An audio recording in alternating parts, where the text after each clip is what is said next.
नमस्कार दोस्तों, स्वागत है आप सभी को अपने यूट्यूब चैनल रोजगार एजुकेशन में। मैं सौरभ यादव आज आपके लिए लाए हैं यूपी पुलिस कांस्टेबल 2024 जो हिंदी स्पेशल मॉक टेस्ट आज आपका पहला है, जो बिल्कुल एग्जाम पैटर्न पर आधारित होगा और सबसे नए प्रश्नों के साथ हम यह वीडियो देखेंगे। तो हमारा एक ही नारा है कि एक ही नारा एक ही मांग, ले लिया है री एग्ज़ाम। तो साथ ही अभी जो यूपी पुलिस का पेपर लीक हुआ था उसमें रद्द किया गया, तो आप लोग के लिए बहुत बड़ा ही मौका है पढ़ने का। तो देर ना करते हुए चलते हैं अपने प्रथम क्वेश्चन पर। तो आज का अपना पहला क्वेश्चन दिया है कि मलबे का मालिक कहानीकार कौन है। तो जो मलबे का मालिक उसके कहानीकार कौन है, तो आपका सही विकल्प होगा बी वाला, यानी कि जो मोहन राकेश हैं। तो मलबे का मालिक मोहन राकेश ने लिखा है। तो इनकी कुछ देख लेते हैं बारे में। तो मोहन राकेश नई कहानी के दौर के प्रमुख लेखक हैं, और जो इनकी एक नई कहानी है इसके भी प्रमुख लेखक हैं। इनका जो जन्म 1925 में अमृतसर में हुआ था। तो मोहन राकेश का जन्म 1925 में अमृतसर में हुआ था, और मलबे का मालिक इनकी एक प्रमुख कहानी है। और इनकी जो अन्य कहानी है, जैसे आषाढ़ का एक एक दिन, लहरों के राजहंस, आधे अधूरे, नए बादल, अंधेरे बंद कमरे, अंतराल परिवेश। तो चलते हैं अपने अगले क्वेश्चन पर।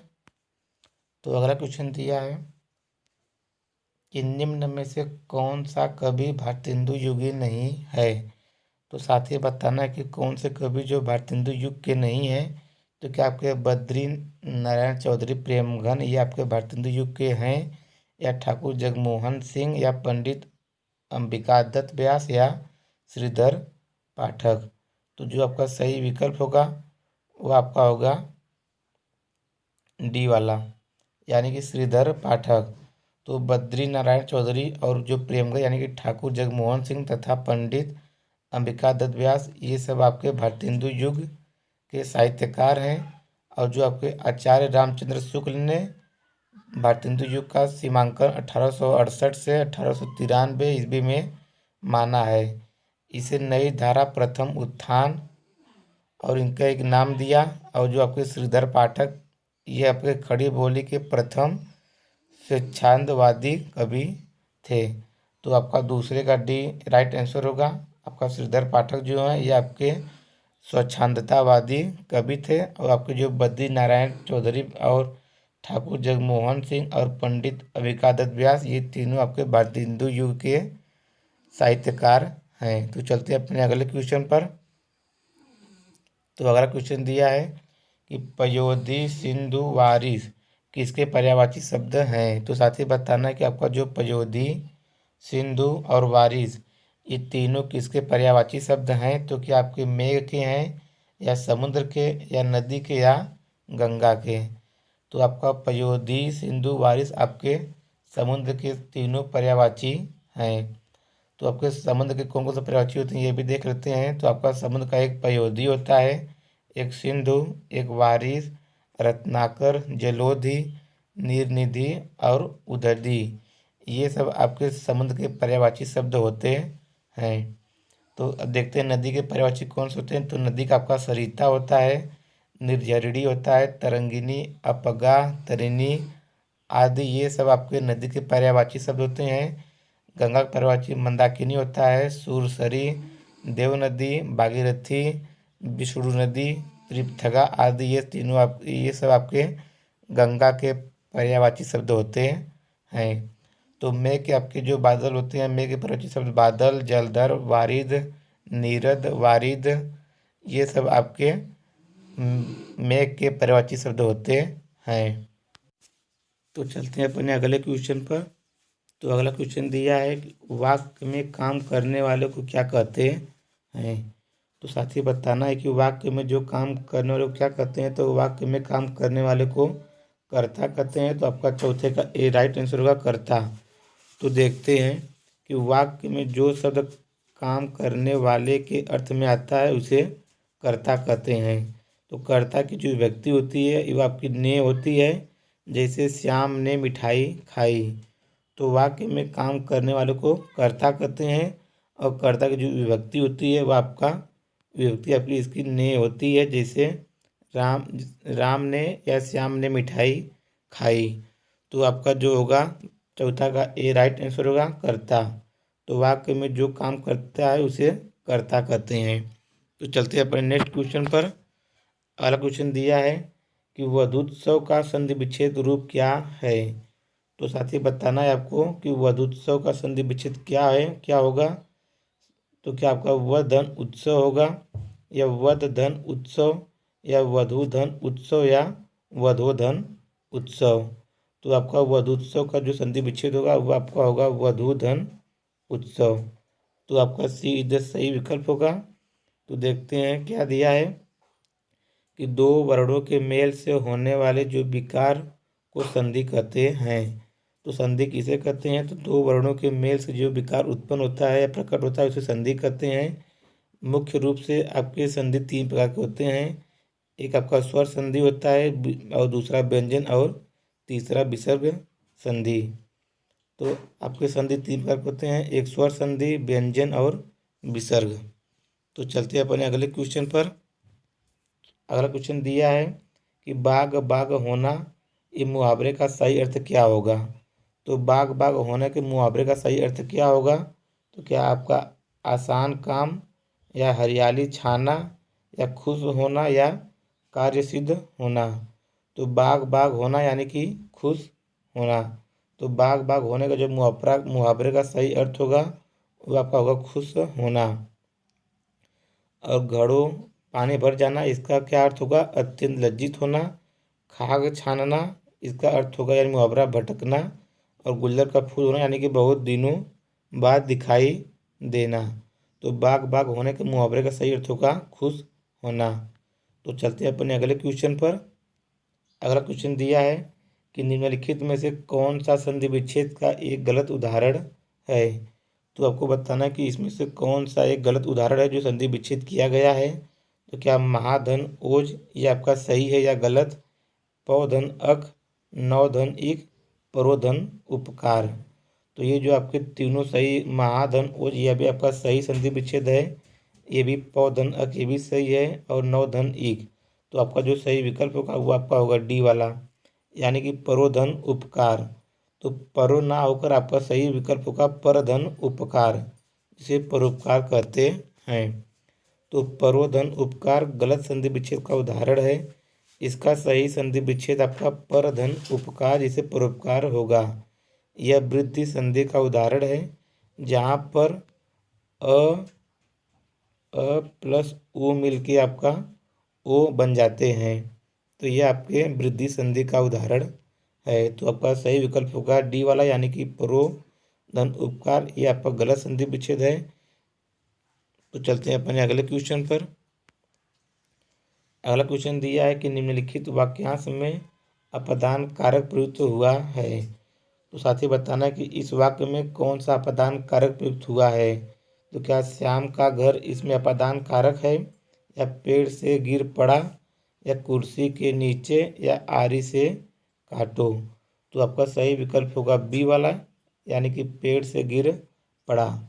तो जहाँ पे किसी की अलगाव होती है वहाँ पे आपका अपदान कारक होता है।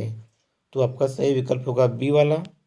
संज्ञा के जिस रूप से किसी वस्तु के अलग होने का भाव प्रकट होता है उसे अपदान कारक कहते हैं। अपदान कारक की जो विभक्ति होती है यह आपकी से होता है। जैसे पेड़ से गिर पड़ा, इस वाक्यांश में अपदान कारक का प्रयुक्त किया गया है। तो चलते हैं अपने अगले क्वेश्चन पर। अगला क्वेश्चन दिया है कि निम्नलिखित वाक्य में आए खाली स्थान के लिए सही शब्द चुनिए। तो आपको बताना है कि क्या अभिषेक डाट डाट घर चला गया। तो आपका कौन सा इसमें सही विकल्प होगा। तो क्या अभिषेक किसके घर चला गया या अभिषेक अपने आप घर चला गया या अभिषेक इस घर चला गया या अभिषेक उस घर चला गया। तो आपका इस और उस तो होगा नहीं। तो आपका इन दोनों में से कोई एक आपका सही विकल्प होगा। तो कौन सा होगा? तो क्या अब से किसके घर चला गया? तो ये भी आपका सही वाक्य बैठ रहा है, अब से किसके घर चला गया।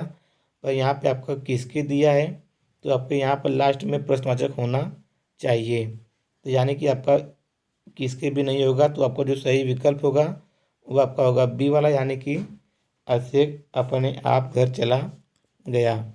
तो चलते हैं अपने अगले क्वेश्चन पर।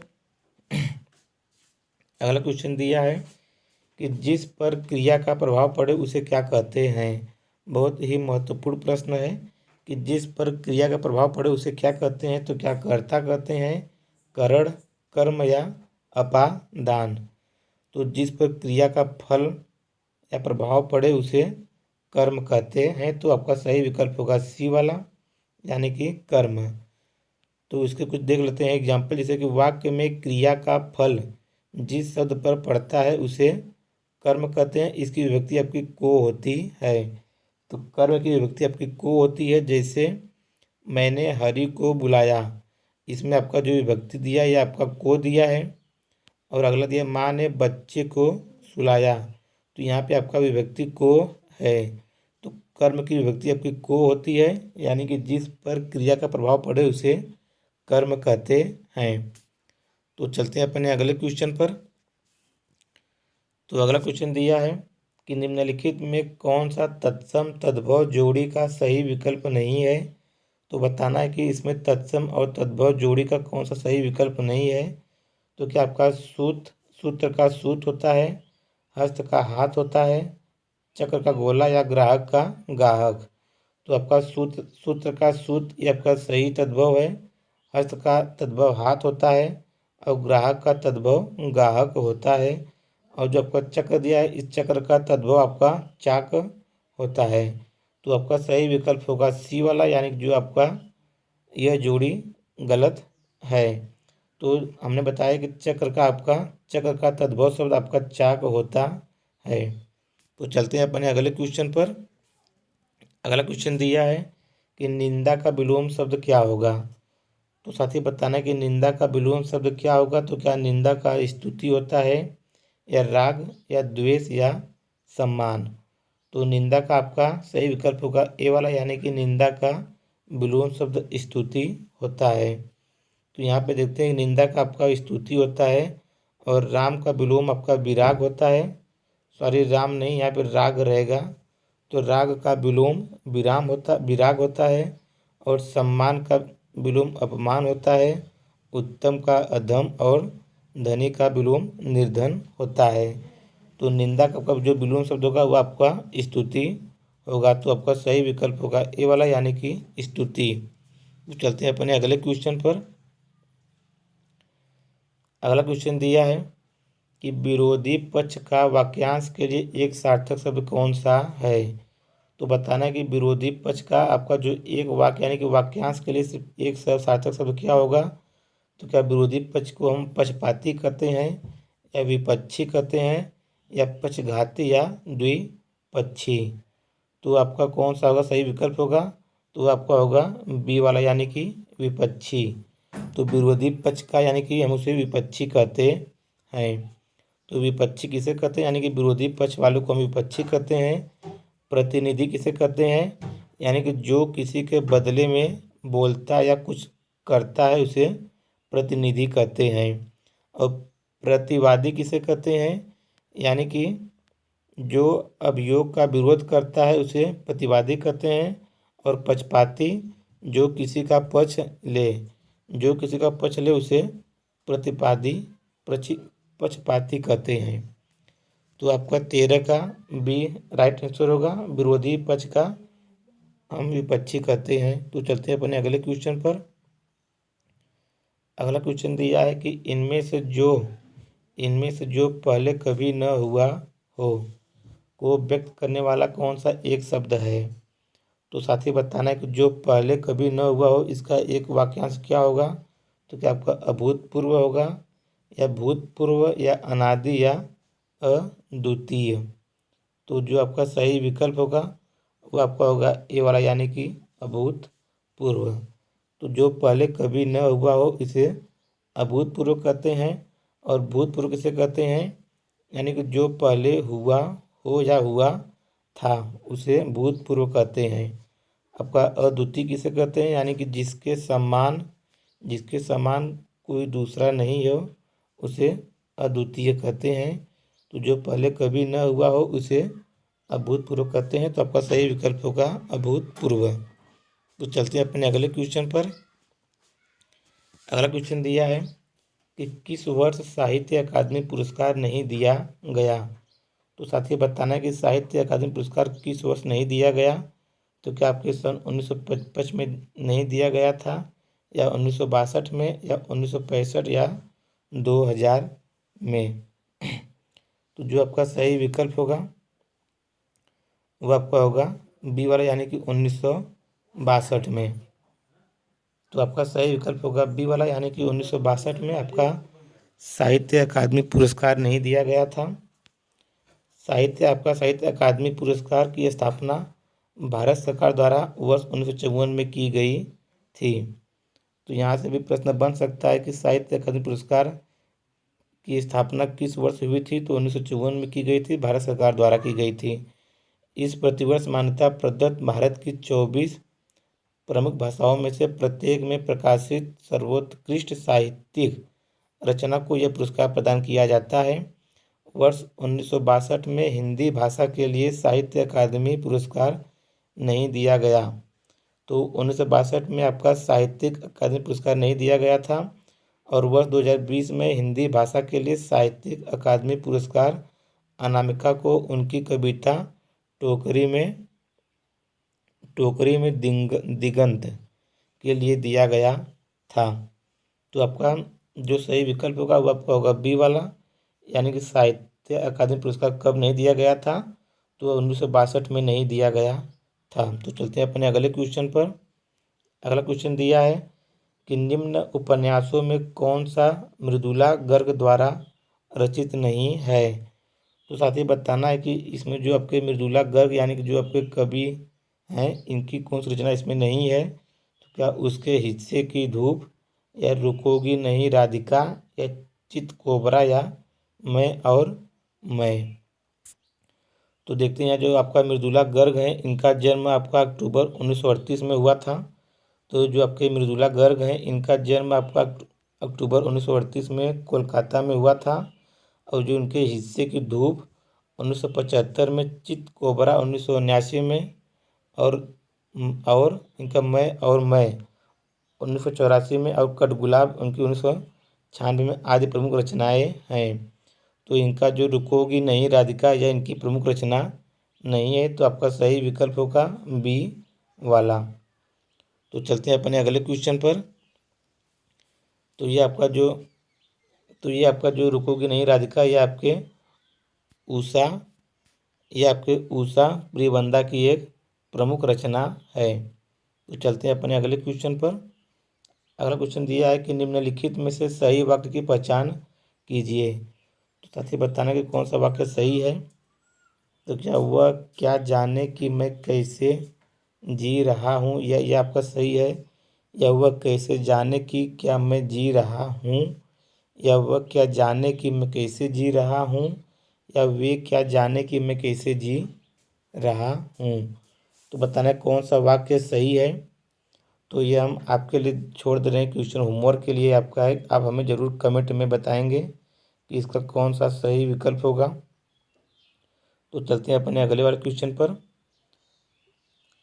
अगला दिया है कि अवधी बोली का अन्य नाम क्या है। तो साथ ही बताना है कि आपका जो अवधी बोली है उसका अन्य नाम क्या है। तो क्या आपकी कोसली है, या बनाफरी, या बैगानी, या मघेसी। तो बताना है कि अवधी बोली का अन्य नाम क्या है।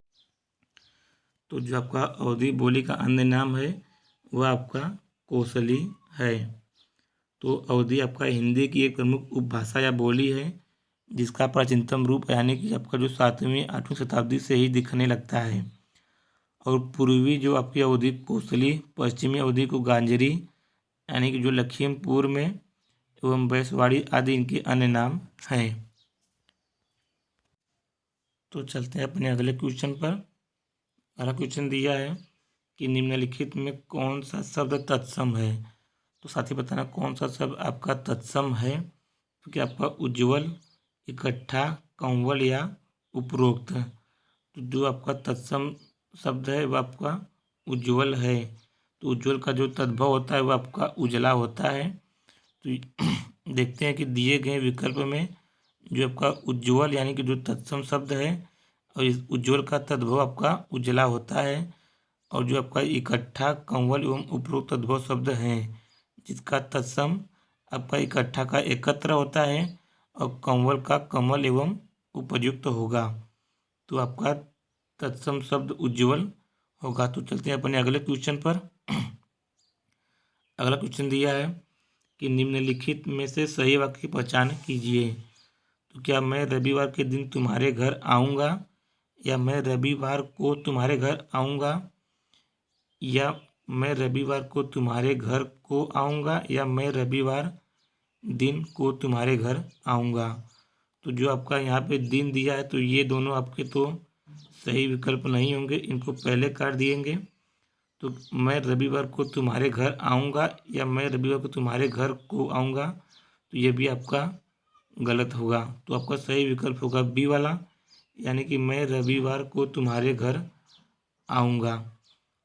तो हमने जो आपका ए और डी क्रॉस काटे हैं, इसलिए काटे क्योंकि रविवार के दिन, आपका दिन रविवार के अंदर ही आता है, तो आपका दिन तो सही नहीं है वाक्य, तो इसलिए हमने इसको पहले ही काट दिया। तो चलते हैं अपने अगले क्वेश्चन पर। अगला क्वेश्चन है कि भारतीय संविधान में 22 भाषाओं को आधिकारिक भाषा का दर्जा दिया गया जिनमें यह भाषा शामिल नहीं है। तो आपका भारतीय संविधान में जो 22 भाषाओं का दर्जा दिया गया था, तो इन सब में से कौन सा आपका भाषा उसमें शामिल नहीं था। तो क्या आपकी मैथिली या मणिपुरी या बोडो या भोजपुरी। तो आपका सही विकल्प होगा डी वाला, जो भोजपुरी भाषा है वह उस समय इसका दर्जा नहीं दिया गया था भारतीय संविधान में। तो देखते हैं कि भारतीय संविधान की 8वीं जो आपकी अनुसूची में 22 भाषाओं का आधिकारिक भाषा का दर्जा प्रदान किया गया है। आपका इसमें कौन कौन से हैं। तो आपका एक है मैथिली, एक मणिपुरी, एक बोडो, हिंदी, नेपाली, तमिल, तेलुगु, उर्दू, उड़िया आदि, ये सब आपके भारतीय संविधान में 22 भाषाओं को दर्जा मिला था, और आपके भोजपुरी 8वीं अनुसूची में शामिल भाषा नहीं है। तो आपका सही विकल्प होगा डी वाला, यानी कि भोजपुरी। तो चलते हैं अपने अगले क्वेश्चन पर। अगला क्वेश्चन दिया है कि सन 2019 में व्यास सम्मान किसे प्रदान किया गया। तो बताना है कि 2019 में व्यास सम्मान किसे मिला। तो क्या आपके नासिरा शर्मा को मिला, या लीलाधर जगूड़ी, या ममता कालिया, या नरेंद्र कोहली। तो जो आपका सन 2019 में व्यास सम्मान मिला था, इन्हें नासिरा शर्मा को मिला। तो नासिरा शर्मा को व्यास सम्मान मिला। जो इनकी प्रमुख एक रचना उपन्यास है जिसे कागज की नाव पर इन्हें 2019 में व्यास सम्मान मिला। तो चलते हैं अपने अगले क्वेश्चन पर। तो अगला क्वेश्चन देखते हैं क्या दिया है। दिया है कि निम्नलिखित में से तद्भव शब्द कौन सा है। तो साथ ही बताना कि तद्भव शब्द कौन सा होगा। क्या आपका तद्भव विकार है, दंड, कोकिला या नींद।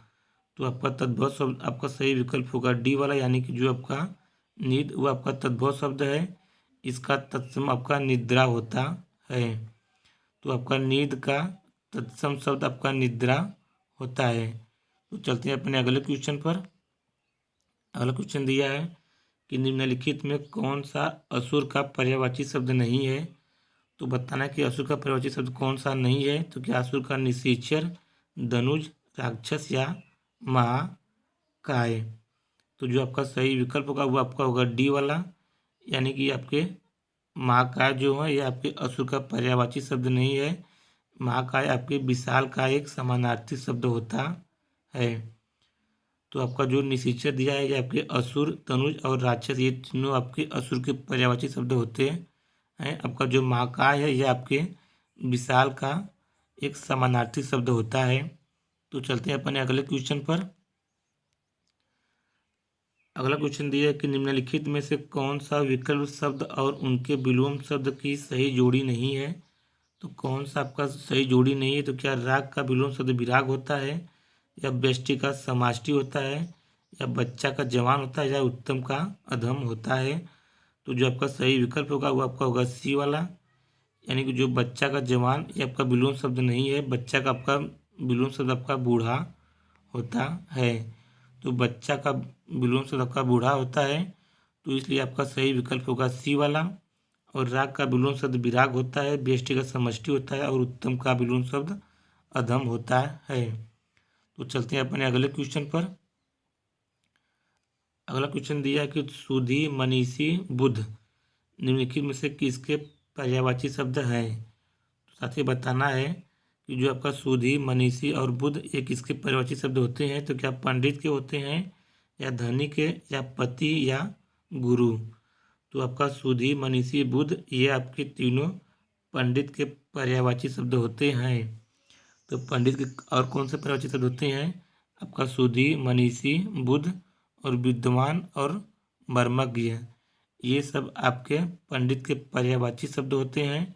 और आपके गुरु के पर्यायवाची शब्द यानी कि बड़ा हो गया, पूज्य, मार्गदर्शक, बृहस्पति, ये आपके गुरु के पर्यायवाची शब्द होते हैं। और पति के पर्यायवाची शब्द कौन से होते हैं, आपका पति का स्वामी होता है, दूल्हा, ईश्वर, ये तीनों आपके पति के पर्यायवाची शब्द होते हैं। और आपका धनी का पर्यायवाची शब्द होता है अमीर, रईस, या दौलतमंद, या धनवान, ये सब आपके धनी के पर्यायवाची शब्द होते हैं। तो चलते हैं अपने अगले क्वेश्चन पर। अगला क्वेश्चन दिया है कि निम्न में से किस साहित्यकार को प्रेमचंद की कहानी का काल क्रमानुसार अध्ययन के लिए व्यास सम्मान प्रदान किया गया। तो कौन से वो कहानीकार हैं जिन्हें प्रेमचंद की कहानियों का काल के अनुसार उन्हें व्यास सम्मान प्रदान किया गया। तो क्या आपके गोपेश्वर सिंह हैं, या वीर भारत तलवार, या कमल किशोर गोयनका, या वीरेंद्र यादव। तो जो आपके इसके लेखक हैं वो आपके हैं कमल किशोर गोयनका। एक प्रसिद्ध हिंदी लेखक डॉक्टर कमल, इनका पूरा नाम डॉक्टर कमल किशोर गोयनका, जो इन्हें 24वें व्यास सम्मान 2014 में इन्हें प्रेमचंद्र की कहानियों का काल क्रमानुसार इन्हें अध्ययन के लिए प्रदान किया गया था। तो इनका जो व्यास सम्मान मिला था ये आपके 24वें, और 2014 में इन्हें कौन से इनकी जो साहित्यकार थे, यानी प्रेमचंद की कहानियों के काल क्रमानुसार इन्हें व्यास सम्मान 24वें 2014 में इन्हें प्रदान किया गया था। तो चलते हैं अपने अगले क्वेश्चन पर। तो अगला क्वेश्चन दिया है कि मातृडा, अर्क और अंशुमाली निम्नलिखित में से किसके पर्यायवाची शब्द हैं। तो क्या आपके रोशनी के हैं, चंद्र, या सूर्य, या रेखा। तो ये तीनों आपके जो हैं ये आपके सूर्य के पर्यायवाची शब्द हैं। तो सूर्य के पर्यायवाची शब्द और कौन से होते हैं, एक आपका दिनकर होता है, दिवाकर, एक मातृदंड, अर्क, अंशुमाली, भानु, आदित्य और सूरज, ये सब आपके सूर्य के पर्यायवाची शब्द होते हैं। आपके चंद्र का होता है पर्यायवाची शशि होता है, हिमकर, रजनीश, और चाँद, मयंक और सुधाकर, ये सब आपके चंद्र के पर्यायवाची शब्द होते हैं। और रोशनी का पर्यायवाची देख लेते हैं कि रोशनी का प्रभा होता है, प्रकाश होता है, दीप्ति होता है, ज्योति और उजाला, ये आपके रोशनी के पर्यायवाची शब्द होते हैं। तो आपका जो दिया है मातृदंड, अर्क और अंशुमाली, ये सब आपके सूर्य के पर्यायवाची शब्द हैं। तो चलते हैं अपने अगले क्वेश्चन पर। अगला क्वेश्चन दिया है कि निम्नलिखित वाक्य में आए खाली स्थान के लिए सही शब्द चुनिए। तो बताना है कि कौन सा इसमें सही विकल्प भरा जाएगा। तो क्या गिलास तोड़ा, तो क्या गिलास तुमने तोड़ा, या गिलास उसने तोड़ा, या गिलास किसने तोड़ा, या गिलास इसने तोड़ा। तो जो आपका सही विकल्प होगा वो आपका होगा सी वाला, यानी कि गिलास किसने तोड़ा। तो आपको जो खाली स्थान पर आपका जो सही शब्द होगा वो आपका होगा किसने, क्योंकि जो आपका प्रश्न दिया गया है यानी कि तोड़ा शब्द के प्रश्नवाचक चिन्ह लगने के कारण उपयुक्त शब्द आपका किसने होगा। तो यहाँ पे आपका प्रश्नवाचक चिन्ह लगना चाहिए, जो टाइपिंग में गलत हो गया है, इसलिए आपका प्रश्नवाचक चिन्ह के आधार पर आपको किसने तोड़ा ये आपका सही विकल्प होगा। तो चलते हैं अपने अगले क्वेश्चन पर। तो अगला क्वेश्चन दिया है कि मैं भंगी हूँ, इसकी आत्मकथा के लेखक कौन है। तो बताना है कि मैं भंगी हूँ, इसकी आत्मकथा के लेखक कौन है। तो क्या सूरजपाल चौहान है, या मोहनदास नैमिष राय, या भगवान दास, या ओम प्रकाश वाल्मीकि। तो मैं भंगी हूँ, इसकी जो आत्मकथा के लेखक हैं ये आपके भगवान दास हैं। तो मैं भंगी हूँ सामाजिक एवं राजनीतिक चिंतन भगवान दास जी की एक आत्मकथा है। भगवान दास जी का जन्म 1927 में हिमाचल प्रदेश के शिमला में हुआ था। भगवान दास दलित साहित्यिक एवं बड़े लेखक, एक वकील थे। तो भगवान दास का जन्म 1927 में हुआ था। कहाँ पे हुआ था? हिमाचल प्रदेश के शिमला में हुआ था। तो उनकी जो आत्मकथा है मैं भंगी हूँ, यह इन्हीं की आत्मकथा है भगवान दास की। तो चलते हैं अपने अगले क्वेश्चन पर। तो अगला क्वेश्चन दिया है कि त्रिलोचन शास्त्री को हिंदी अकादमी का सलाहकार सम्मान कब प्रदान किया गया। तो साथ ही बताना है आपको कि त्रिलोचन शास्त्री को हिंदी अकादमी का सलाहकार सम्मान कब प्रदान किया गया। तो क्या आपके सन 1988 से 87 में, या 89 से 90 में प्रदान किया गया था, या 91 से 92 में, या 93 से 94 में। तो आपका सही विकल्प होगा बी वाला, यानी कि जो आपके त्रिलोचन शास्त्री इन्हें जब अकादमी का सलाहकार पुरस्कार सम्मान मिला तो वह 1989 से 90 में मिला। यह आपके प्रगतिशील काव्य धारा के प्रमुख कवि त्रिलोचन शास्त्री को हिंदी अकादमी द्वारा वर्ष 1989 से 90 को सलाहकार सम्मान प्रदान किया गया था। तो जो आपके त्रिलोचन शास्त्री हैं इनका जन्म आपका यूपी के सुल्तानपुर जिले में हुआ था। इनकी जो अन्य है रचनाएं धरती, गुलाब और बुलबुल, उस जनपद का एक कवि हूँ मेरा, यह इनकी प्रमुख कविताएं हैं। तो चलते हैं अपने अगले क्वेश्चन पर। अगला क्वेश्चन दिया है कि निम्नलिखित किस वाक्य में अकर्मक क्रिया का प्रयोग हुआ है। तो साथ ही बताना है कि अकर्मक क्रिया का प्रयोग किस वाक्य में हुआ है। तो क्या मैं सोता हूँ, या मैं पाता हूँ, या उसने पीटा, या उसने खाई। तो आपका जो सही विकल्प होगा वो आपका होगा मैं सोता हूँ। इस वाक्य में आपका अकर्मक क्रिया का प्रयोग किया गया है। तो अकर्मक क्रिया किसे कहते हैं, यानी कि जिस शब्द से किसी कार्य का करना या होना व्यक्त हो उसे हम क्रिया कहते हैं। और रचना की दृष्टि से क्रिया के दो भेद होते हैं, आपके सकर्मक और अकर्मक होता है। जैसे मैं सोता हूँ, यह आपका अकर्मक क्रिया है। जिन क्रियाओं के व्यापार का फल कर्ता पर पड़े उसे अकर्मक क्रिया कहते हैं। तो यहाँ पे अकर्मक क्रिया यानी कि मैं सोता हूँ, इसका फल आपके कर्ता पर पड़ा है, तो इसलिए यहाँ पे आपका अकर्मक क्रिया होगा मैं सोता हूँ। चलते हैं अपने अगले क्वेश्चन पर। अगला क्वेश्चन दिया है कि माँ की बहन संबंध को बताने वाला एक सार्थक शब्द कौन सा है। तो बताना है कि माँ की बहन यानी कि इनको एक वाक्य कौन सा होगा, क्या चाची होगा, या मौसी, या दादी, या नानी। तो माँ की बहन यानी कि मौसी। तो आपका सही विकल्प होगा बी वाला, यानी कि मौसी। तो माँ की माँ को हम नानी कहते हैं, तो आपका जो नानी होगा उसे हम माँ की माँ कहते हैं, यानी कि माँ की माँ को नानी कहते हैं, और माँ की सास को हम दादी कहते हैं। तो माँ की बहन आपका मौसी होगी। तो चलते हैं अपने अगले क्वेश्चन पर। अगला क्वेश्चन दिया है कि रस से भरा विग्रह का समासिक पद इनमें से कौन सा है। तो बताना है कि रस से भरा आपका जो विग्रह का समासिक पद कौन सा होगा। तो क्या आपका रसीली होगा, या रसायन, या रसपूरा, या रस भरा। तो आपका सही विकल्प होगा डी वाला, यानी कि जो आपका रस से भरा यह आपके रस भरा का एक समासिक पद होगा। तो ये आपका जो रस भरा दिया है यह आपका तत्पुरुष समास का एक उदाहरण है। तो ये आपका तत्पुरुष समास का उदाहरण है, जिनमें जिस समास का प्रथम पद गौड़ और उत्तर अर्थात यानी कि अंतिम पद प्रधान हो उसे तत्पुरुष समास कहते हैं। तो आपका रस भरा तत्पुरुष समास है, यह रस से भरा आपका विग्रह किया गया है। तो चलते हैं अपने अगले क्वेश्चन पर। अगला क्वेश्चन दिया है कि निम्नलिखित में समुदायवाचक विशेषण कौन सा होगा। तो बताना है साथी कि समुदायवाचक का उदाहरण कौन सा है। तो क्या आपका प्रत्येक होगा, या दूना, या तीन, या चारों। तो आपका सही विकल्प होगा डी वाला, यानी कि जो आपका समुदायवाचक का विशेषण होगा वो आपका चारों होगा। यानी कि जो शब्द संज्ञा या सर्वनाम की विशेषता बताएं उसे विशेषण कहते हैं। इनके मुख्य रूप से आपके विशेषण के चार भेद होते हैं। तो आपके विशेषण के चार भेद होते हैं, कौन कौन से होते हैं। तो आपका एक होता है सार्वनामिक विशेषण, और गुणवाचक विशेषण, और संख्यावाचक, और परिणामवाचक विशेषण होते हैं।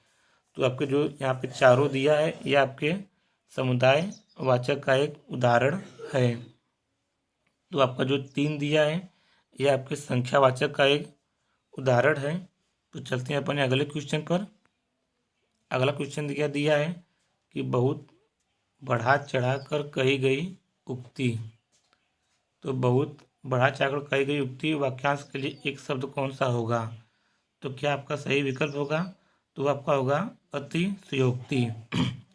तो अतिशयोक्ति किसे कहते हैं, यानी कि बहुत बढ़ा चढ़कर कही गई बातें को हम अतिशयोक्ति कहते हैं। आपका जो अवैतनिक है, यानी कि जो बिना वेतन के काम करते हैं उसे हम अवैतनिक कहते हैं। तो अवैतनिक किसे कहते हैं, यानी कि जो बिना वेतन के काम करते हैं उसे हम अवैतनिक कहते हैं। और प्रष्टव्य किसे कहते हैं, यानी कि जो पूछने योग्य हो उसे हम प्रष्टव्य कहते हैं। तो चलते हैं अपने अगले क्वेश्चन पर। दिए गए पर्यायवाची शब्दों में से वाक्य में आए रिक्त स्थान के लिए सही शब्द चुनिए। तो क्या तिरंगा भारत का राष्ट्रीय है। तो क्या तिरंगा भारत का राष्ट्रीय निशान है, या पताका है, या चिन्ह, या ध्वज। तो आपका जो तिरंगा है वह भारत का एक राष्ट्रीय ध्वज है। तो आपका सही विकल्प होगा डी वाला, यानी कि ध्वज। क्योंकि तिरंगा भारत का राष्ट्रीय ध्वज है, और झंडा, ध्वजा, ध्वज, निशान एवं केतु ये आदि सब आपके पताका के पर्यायवाची शब्द होते हैं।